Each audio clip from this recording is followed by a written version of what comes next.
আমাদের আজকের গল্পটির নাম the mystery of Hunter's Lodge, লেখিকা আগাথা ক্রিস্টি। গল্পটি শুনুন ও আমাদের চ্যানেলটি সাবস্ক্রাইব করুন।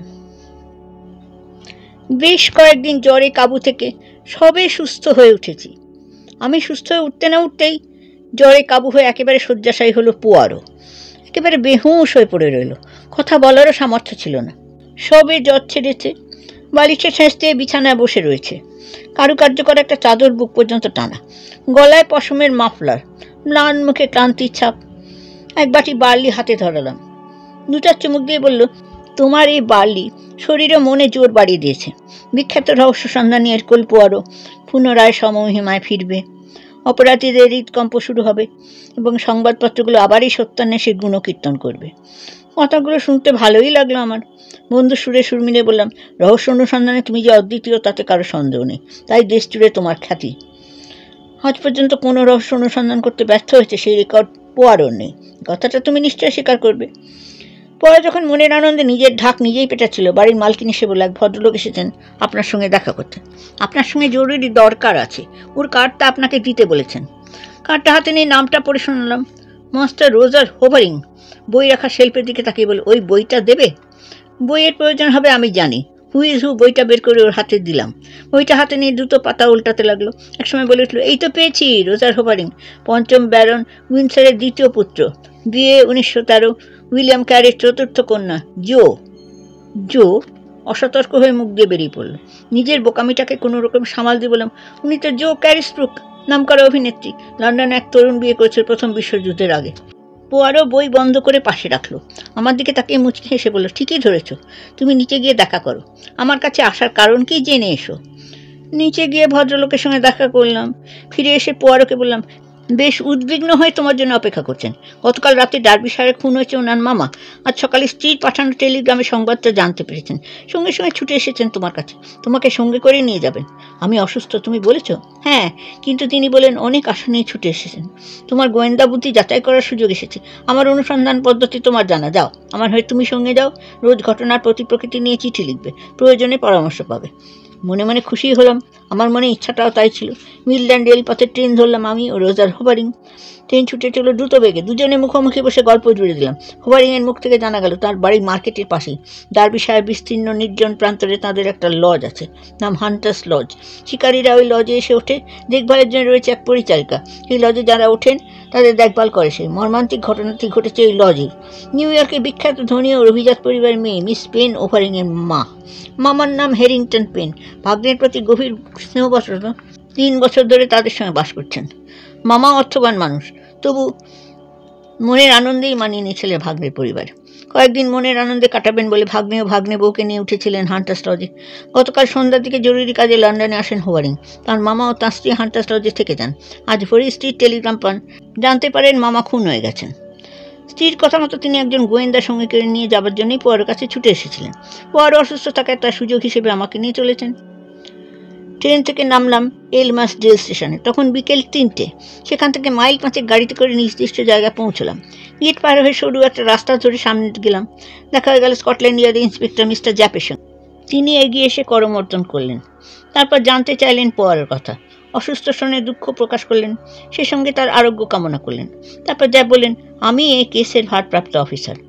তারপর হোভারিংয়ের দিকে তাকিয়ে বললেন, আমার যা দেখা হয়ে গেছে, আপনার স্ত্রীর সঙ্গেও কথা হয়েছে, আমার জরুরি কাজে বেরোতে হবে, বেরোনোর আগে 2-4 কথা বলা প্রয়োজন। এক্ষুনি এলাম, আমি কিছুই জানি না, তাছাড়া আমার পৌঁছানো সংবাদটা স্ত্রীকে দেওয়া দরকার। তা নিয়ে ভাববেন না, ক্যাপ্টেন হেস্টিংস আছেন, তিনি সংবাদটা পৌঁছে দেবেন। হোভারিংকে নিয়ে ইন্সপেক্টর অন্য ঘরে গেলেন। আমিও দেরি না করে দরজার সামনে গিয়ে কলিং বেল বাজালাম। মধ্যবয়সী এক পরিচারিকা এসে দরজা খুলেন। আমি আমার পরিচয় দিলাম, তারপর বললাম, হোভারিং, ইন্সপেক্টর জ্যাপের সঙ্গে কথা বলছেন, গতকালের ঘটনাটা আমাকে বলতে পারবেন মনে হয়। পরিচারিকা দরজা বন্ধ করে আমাকে নিয়ে হল ঘরে বসালো। তারপর বলে, গতকাল সন্ধ্যের পর এক ভদ্রলোক এলেন পেনের সঙ্গে দেখা করতে। আমি তাকে নিয়ে গিয়ে বসলাম বৈঠকখানা, যেখানে শিকারের যাবতীয় জিনিস রাখা থাকে। তারপর পেনকে খবর দিলাম। নাম বলতে পারলাম না, কারণ আগন্তুক নাম বলেননি। গৃহকর্ত্রীকে অপেক্ষা করতে বলে মিস্টার পেন বৈঠকখানা 12 জনে পা বাড়ালেন। আমি ঢুকলাম রান্নাঘরে কাজ করছি। মিনিট কয়েক যেতে নাতে কানে এলো দুজনের মধ্যে কথা কাটাকাটি চলছে, রীতিমতো কলহই চলছিল। আমি রান্নাঘর থেকে বেরিয়ে ব্যাপারটা কি ঘটছে তা দেখার জন্য গেলাম। তারপর হল ঘরে দেখা গৃহকর্ত্রীর সঙ্গে, তিনিও বৈঠকখানার দিকে যাচ্ছিলেন। তখনই বন্দুকের গুলির শব্দ শোনা গেল, কথা কাটাকাটি বন্ধ হয়ে গেল। তারপর দুজনেই পরিমার করে ছুটলাম। ভেতর থেকে দরজা ছিল বন্ধ, জোরে জোরে ধাক্কা মারলাম, তবু দরজা খুলল না। আমরা দরজা পেরিয়ে জানলার সামনে গিয়ে দাঁড়ালাম। খোলা জানলায় চোখ রেখে দেখলাম মিস্টার পেন চিত পড়ে রয়েছেন, ঘরের মেঝে রক্তে লাল হয়ে গেছে। লোকটা কোথায় গেল? দেখতে পেলাম না কোথাও, মনে হয় জানলা টপকে পালিয়ে গেছে। গৃহকর্ত্রীর নির্দেশে আমি গেলাম পুলিশের কাছে। পুলিশ এলো, একজন পুলিশ সারা রাত বাড়ি পাহারা থাকলো। মিস্টার পেনের সঙ্গে যে ভদ্রলোক দেখা করতে এসেছেন তিনি দেখতে কেমন? কথা শুনে মনে হলো আমেরিকান, মধ্যবয়স্ক, মুখে কালো চাপ দাড়ি, শরীরে চাপানো ছিল লম্বা ওভারকোট। মিসেস হোয়ারিংয়ের সঙ্গে কথা বলতে চাই। বলুন, লন্ডন থেকে আমি এসেছি ওর স্বামীর সঙ্গেই। আমাকে বসিয়ে রেখে পরিচারিকা গেল ভিতরে। মিনিট কয়েকের মধ্যে ঢুকলেন অসাধারণ সুন্দরী এক যুবতী। শরীরে চাপিয়েছেন লাল রঙের সোয়েটার, গলায় গলাবন্ধ। মর্মান্তিক ঘটনায় শোকতপ্ত হলেও তার ব্যক্তিত্বে শোকের ছাপ ফেলেনি। চেয়ার ছেড়ে উঠে দাঁড়ালাম। আমাকে ইশারায় বসতে বলে নিজেও বসলেন। তারপর মুখে মৃদু হাসি ফুটে উঠল। বললেন, পোয়ারো, আপনার নাম আমি জানি। আমার স্বামী আপনাদের সঙ্গে যোগাযোগ করতে পেরেছে জেনে স্বস্তি পেয়েছি। আমাকে জেরা করতে চান নিশ্চয়ই? ঠিকই ধরেছেন। আপনার কি খেয়াল আছে ঠিক কটার সময় ভদ্রলোক মিস্টার পেনের সঙ্গে দেখা করতে এসেছিলেন? রাত 9টা হবে। সবে ডিনার শেষ করে কফি নিয়ে বসে গল্প করছি। আপনার স্বামী তো ছিলেন না? না, সকাল 6টাতেই বেরিয়ে যান লন্ডনের উদ্দেশ্যে। আগন্তুকের কথা শোনার পর মিস্টার পেনের কোনো মানসিক পরিবর্তন হয়েছিল? না না, উনি স্বাভাবিক ছিলেন। লোকটির বর্ণনা দিতে পারবেন? দুঃখিত, আমি তাকে তো চোখেই দেখিনি। পরিচারিকা তাকে নিচে বসিয়ে রেখে উপরে খবর দিতে এসেছিল। খবরটা শুনে পেন কি বলেছিল? একটু বিরক্ত হলেন, তারপর আমাদেরকে বলেন, তুমি বসো, আমি এক্ষুনি আসছি, এই বলে বেরিয়ে গেলেন। আমি কোনো কিছু বললাম না, আমি ঘরেই বসে রইলাম। আমি মিনিট 5 পর চিৎকার চেঁচামেচি শুনে নিচে নামি। হল ঘরে পরিচারিকার সঙ্গে দেখা। তখনই গুলির শব্দ। ছুটে গেলাম, দেখলাম দরজা ভিতর থেকে বন্ধ। জোরে জোরে ধাক্কা দেওয়া হলো, তবু দরজা খুলল না। তখন সদর দরজার দিকে গেলাম। পরজন মিনিট 2 সময় লেগেছিল আমাদের। কথা বলতে বলতেই বিষণ্ণতা ভরে উঠল মন, কণ্ঠরুদ্ধ হয়ে এলো। চোখ জোড়া নামিয়ে নিলেন। তারপর কোনো মতে বলে জানলা দিয়ে দেখলাম মামা মেঝেতে চিত হয়ে পড়ে রয়েছেন, মেঝেতে চাপ চাপ রক্ত। কীভাবে মারা গেছিলেন? মাথায় গুলি লেগে। তারপর আপনি কি করলেন? পরিচয়কে পাঠালাম পুলিশ খবর দিতে। তারপরে আমি উপরে উঠে আসি। আগ্নেয়াস্ত্রটা কী ধরনের বলে আপনার মনে হয়? সঠিক বলা যাবে না, রিভলভার বলেই আমার মনে হয়। দেওয়ালেই আমার স্বামীর একজোড়া রিভলভার ঝোলানো ছিল। সেদিন থেকে একটার হদিশ নেই। পুলিশকেও জানিয়েছি, অন্য রিভলভারটা পুলিশ নিয়ে গেছেন। পোস্টমর্টেম হলেই সব জানা যাবে। বৈঠকখানটা দেখতে গেলাম ওনার সঙ্গে। ঠিক সেই সময় মিস্টার হোভারিং ঘরে ঢুকলেন। মিসেস হোভারিং স্বামীর কাছে দ্রুত চলে গেলেন। সেই সুযোগে আমি আমার অনুসন্ধান চালালাম, তবে কোনো সূত্র মিলল না। মেঝেতে রক্তের দাগ তখনও ছিল। মৃত পেন কোথায় পড়েছিলেন বুঝতে পারলাম। খুঁটিয়ে দেখলাম সব, ছবিও তুললাম। সদর দরজার জানলার বাইকটা পরীক্ষা করতে গিয়ে দেখলাম অনেক পায়ের ছাপ। অনুসন্ধানে কাজ শেষ করে হোভারিংয়ের কাছ থেকে বিদায় নিয়ে স্টেশনের দিকে রওনা দিলাম। ম্যাটলক আর্মসে গিয়ে ইন্সপেক্টর জ্যাপের সঙ্গে দেখা করলাম।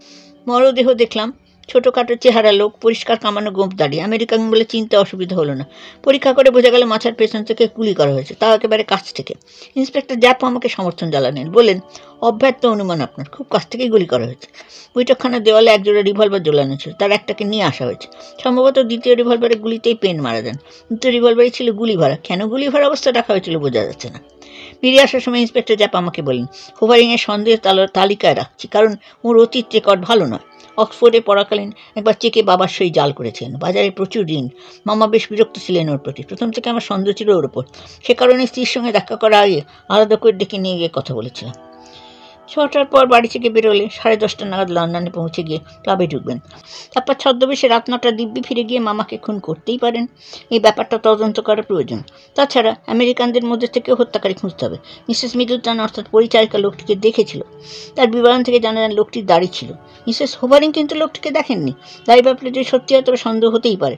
আমেরিকানদের মুখ পরিষ্কার থাকে, দাড়ি থাকে না। ঘটনার বিশদ বিবরণ জানিয়ে পোয়ারোকে চিঠি লিখে পাঠালাম। মরদেহ থেকে গুলিটা বের করা হয়েছে। জানা গেছে পুলিশ যে রিভলভার নিয়ে এসেছে, যেটা রিভলভারের গুলিটা, তদন্ত করে আরও জানা গেছে হোভারিংয়ের বিবরণ সঠিক। পরের দিন খোয়া যাওয়া রিভলভারটা পাওয়া গেল। স্থানীয় ভদ্রলোক ভোরবেলা হেভেন গ্রিন স্টেশনের রেলিংয়ের ধারে একটা কাগজের মোড়ক দেখতে পান। তার মধ্যেই ছিল রিভলভারটা। ভদ্রলোক রিভলভারটা স্থানীয় পুলিশ ফাঁড়িতে জমা দেন। ফান্টাস লজ থেকে জোড়া রিভলভার একটি যে খোয়া গিয়েছিল সেটাই এটি। পরীক্ষা করে দেখা গেল একটা গুলি খরচ করা হয়েছে।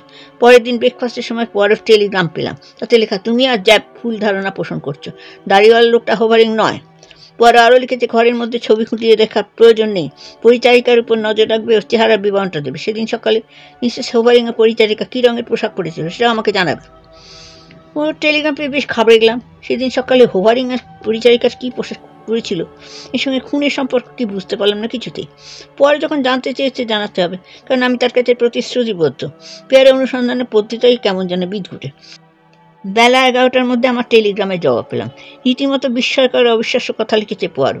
জ্যাপকে বলো পরিচারিকাকে গ্রেপ্তার করতে। আমি তো একেবারে বিহ্বল হয়ে পড়লাম।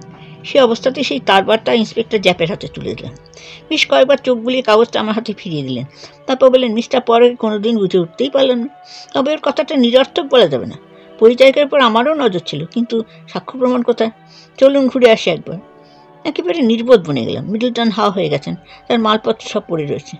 সেসব কিছু হাঁটতে দেখলাম, কোনো সূত্র পাওয়া গেল না। বোঝা গেল না ভদ্রমহিলা কোথায় যেতে পারে। মিসেস হোভারিং বেশ ক্ষুব্ধ হয়ে বলেন, আমি ওকে খুব পছন্দ করতাম। জানতে পারি না ও রীতিমতো শয়তানি। ও আসার আগে ছিল ইসৌরি। দিন 20 আগেও কাজে যোগ দিয়েছিল। মাউন্ট স্ট্রিটের বিখ্যাত সংস্থা মিসেস সেলবোনস এজেন্সির তরফ থেকে কয়েকটি মেয়েকে আমার কাছে পাঠানো হয়েছিল। তার মধ্যে ওকেই আমার পছন্দ হয়েছিল। রহস্য আরও ঘনীভূত হলো। তবে মিসেস মিডলটন নিজের হাতে খুন করেনি বলেই মনে হলো, কারণ যখন গুলি করা হয়েছিল মিডলটন মিসেস হোভারিংয়ের ঘরে ছিল। সে যদি অপরাধ করে না থাকে তার উধা হয়ে যাবে কেন? পরকে সব জানিয়ে টেলিগ্রাম করলাম, তার কাছে জানতে চাইলাম সেলবোনস এজেন্সিতে খোঁজ খবর নিতে যাবো কিনা। যথার সময় উত্তর পেলেন, জানিয়েছি। এজেন্সিতে খোঁজ খবর নেওয়া অর্থহীন, কারণ ওখানে ওর নাম কেউ শোনেনি। পরিবর্তে খোঁজ নেওয়া কোন গাড়িতে প্রথম হান্টার্স লজে পৌঁছেছিল।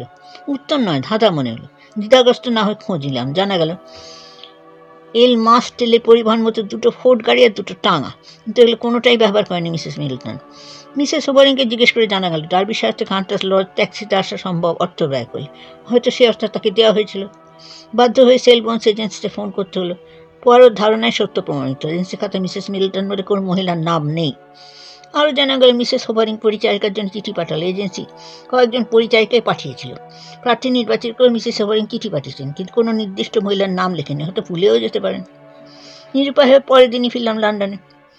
পরে ঘরে ঢুকে দেখলাম চেয়ারে শরীর এলিয়ে ফায়ার প্লেসের পাশে বসে রয়েছে। আমাকে দেখি বলে, আর হেস্টিংস, তুমি ফিরে এসেছো তাহলে? তোমার কথা ভাবছিলাম। আমার কথা ভাবছিলে? হ্যাঁ, ভাবছিলাম। আমি ঘরের মধ্যে বন্দি জীবন কাটাচ্ছি, তুমি মনে না আনন্দ করে যাচ্ছ। তোমার খবর কি? আমি একেবারে নাজেহাল অবস্থায়। সমস্যার সমাধান হবে বলে মনে হয় না। কিনারাই করতে পারছি না। আমি তো দিব্যি কিনারা করেই ফেলেছি। তুমি রহস্যে কিনারা করে ফেলেছো? কে খুনি? আমি হতবাক হয়ে বললাম। বড়কে মুচকি হাসতে হাসতে বললাম, তুমি জানলে কেমন করে কে খুন করেছে? তোমার পাঠানো বিবরণ থেকে। ঘটনাগুলোকে সাজিয়ে যদি পর্যালোচনা করতে তুমি রহস্যের জট খুলতে পারতে। আমি? হ্যাঁ, বলছি শোনো। মিস্টার হ্যারিংটন পেন ইংল্যান্ডের এক ধনী ও পনেরি পরিবারের মানুষ, প্রচুর অর্থের মালিক। তারা অবর্তমানে সব থেকে লাভবান কী হবে? নিশ্চয় ভাগ্নে মিস্টার হোভারিং। উচ্ছৃঙ্খল অমিতব্যয়ী, তাই মিস্টার পেন ভাগ্নেকে পছন্দ করতেন না। তার সেই ভাগ্নের দিন আর ডায়ে ডুবে রেখেছে জেনেও এক অপদ্যকে দেননি। মামা জীবিত থাকতে তার ভাগ্যে কোনো কিছুই জুটবে না বুঝতে পেরে হোভারিং একটা ছক কষেছিলেন। কিন্তু পুলিশ প্রমাণ জোগাড় করেছে সেদিন হান্টার্স লজ থেকে সোজা লন্ডনে চলে এসেছিলেন। ধৈর্য ধরো ভাই, আমি কিন্তু কোনো সময় বলিনি তিনি লন্ডনে আসেননি। কথা বলিনি যে হোভারিংয়ের মামাকে খুন করেছে। এটা জলের মতো পরিষ্কার যে হোভারিং হান্টার্স লজ থেকে বেরোনো আগে পর্যন্ত মিস্টার পেনের খুন হবার সুযোগ ছিল না। ডাক্তাররা বলেছেন মৃত্যুর রাত 9টায় হয়েছে। মিস্টার হোভারিং তার মামাকে খুন করতে পারেন না। তাহলে খুন করলো কে?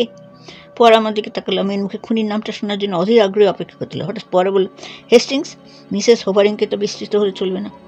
ভুল ধারণা। ঘুরতে যখন চলেছে তখন পরিচয় তার চারিকা তার সঙ্গে হল ঘরে রাজি ছিল। জানি, এও জানি একমাত্র সাক্ষী সেই পরিচারিকা উধাও। আপাতত বেপাত্তা। না, চিরকালের জন্য বেপাত্তা হয়ে গেছেন। কোনোদিন ওই পরিচারিকা খুঁজে পাওয়া যাবে না। রহস্যঘন এই ভূমিকার জন্যই তার আবির্ভাব। যে কাজের জন্য সে ওই ভূমিকার অবতীর্ণ তা নিখুঁতভাবে পালন করেছে। বিষয়টাকে কেমন হেঁয়ালি বলে মনে হচ্ছে? পরিষ্কার করে বলো। পরিষ্কারই তো বলা হলো। গুলি ছোঁড়ার মুহূর্তে মিসেস হোভারিংয়ের অ্যালিবাইকে সুপ্রতিষ্ঠিত করার দায়িত্ব পালন করাই ছিল পরিচারিকার ভূমিকা। কাজ শেষ করে সেই বেপাত্তা কোনোদিনও আর তার হদিশ মিলবে না। শেক্সপিয়ার উক্তিটা প্রয়োগ করলে কী হবে? আমার মাথায় ঢুকলো না। না ঢোকার কারণটা বুঝতে পারছি না। বিখ্যাত অভিনেত্রী যে কারিশমুক্ত বিয়ের পর হয়েছেন জো হোভারিং। মাঝবয়সী পরিচারিকে তোমরা একবারই দেখেছিল হল ঘরে, আর কেউ দেখেনি, এমনকি রাতে জিজ্ঞাসাবাদের সময় না। হ্যাঁ, তা ঠিক।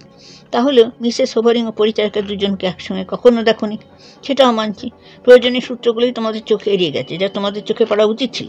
তারপর দুঃসাহসী তুখোড় অভিনেত্রী দ্বৈত ভূমিকায় অভিনয় করে তোমাদের বোকা বানিয়ে রেখেছিলেন। বসার ঘরে তোমাকে বসিয়ে রেখে পরিচারিকার উপরে গিয়ে নিপুণভাবে নিজের সাজসজ্জা করে নিচে নেমে এসেছিলেন রীতিমতো লাবণ্যময় হয়ে। চোখে দেখে তোমার সন্দেহই লাগেনি যে তিনি 2 ভূমিকা অবতীর্ণ, এমনকি খুঁটিয়ে দেখার প্রয়োজন বোধ করেনি। তোমার যুক্তিকে তো খণ্ড করতে পারবো না, তবে একটা কথা বলছি তোমাকে, রিভলভারটা পাওয়া গিয়েছিল হেভেন গ্রিন স্টেশনের রেলিংয়ের ধারে। তোমার কি ধারণা মিসেস হোভারিং সেখানে রেখে এসেছিল? পোয়ার আমার কথা শুনে থামলো, বলল, না বন্ধু, ওটা রোজার হোভারিংয়ের কাজ। যখন শুনলাম ওই সংবাদ তখন আমার কাছে সব পরিষ্কার হয়ে যায়। কি পরিষ্কার হয়ে যায়? হত্যাকারী নিজের রিভলভার ব্যবহার করেন, সেই ঘটনাস্থলে পাওয়ার কথা, কিন্তু সেটা পাওয়া গেলে ঘটনাস্থল থেকে অনেক দূরে। এই চাতুরির কারণ পুলিশকে বিভ্রান্ত করা। হেভেন গ্রিনে যে রিভলভার পাওয়া গেল সেটি কিন্তু হত্যায় ব্যবহার করা হয়নি। রোজার হোভারিং সেই রিভলভার থেকে একটি গুলি বের করে রেখে সেটা সঙ্গে নিয়ে লন্ডনে চলে যান। তারপর সেখান থেকে সরাসরি ক্লাবে। এটাই তার নিরপরাধ প্রমাণ করে দেয়। হ্যাঁ, তা ঠিক। তারপর বলো, ক্লাবে সময় ব্যয় না করে তিনি হেভেন গ্রিনে আসেন, রিভলভার জড়িয়ে রাখা প্যাকেটটা রেলিংয়ের ধারে ফেলে দিয়ে লন্ডনে ফিরে আসেন, মাত্র মিনিট করের মধ্যে কাজটা শেষ করে ফেলেন। এবার পরিষ্কার হচ্ছে সব। ইতিমধ্যে মিসেস হোভারিং তার দায়িত্ব পালন করেন নিখুঁতভাবে। নৈশ বোঝে পরেই সুযোগ বুঝে মিস্টার পেনকে গুলি করেন। তুমি ম্যাটলক আর্মসে গিয়ে দেখে এসেছো গুলিটা করা হয়েছে মাথার পেছন দিক থেকে। ইঙ্গিতবাহী ঘটনা। হ্যাঁ, মাথার পেছন থেকে গুলি করা হয়েছিল। রোজা হোভারিংয়ে রেখে যাওয়া গুলিটা তিনি তার হাতে রিভলভারের নির্দিষ্ট জায়গায় রেখে দেন। শুরু হয় তার নিখুঁত অভিনয়। কিন্তু এত অবিশ্বাস্য হলেও এটাই ঘটনা। জ্যাপকে যা জানিয়ে দিয়েছি সে যা করবার করবে, তবে আমার অনুমান সে গিয়ে কাউকে পাবে না, হাওয়া হয়ে যাবে তার যাওয়ার আগে। কিন্তু পোয়ারো, আমি বিশ্বাস করতেই পারছি না। তবু তোমার যুক্তিকে এড়িয়ে যাওয়া সম্ভব না আমার পক্ষে। পোয়ারের যুক্তিকেই আমাদের মেনে নিতে হয়েছিল, কারণ পোয়ারের কথা অভ্রান্ত প্রমাণ হয়েছে অচিরে। পোয়ারো পাঠানো তথ্যের উপর ভর করে জ্যাপ অপরাধীর বিরুদ্ধে সাক্ষ্য প্রমাণ সহজ করলে হবে। দেরি হয়ে গেছিল অনেক, কাউকে ধরা সম্ভব হয়নি।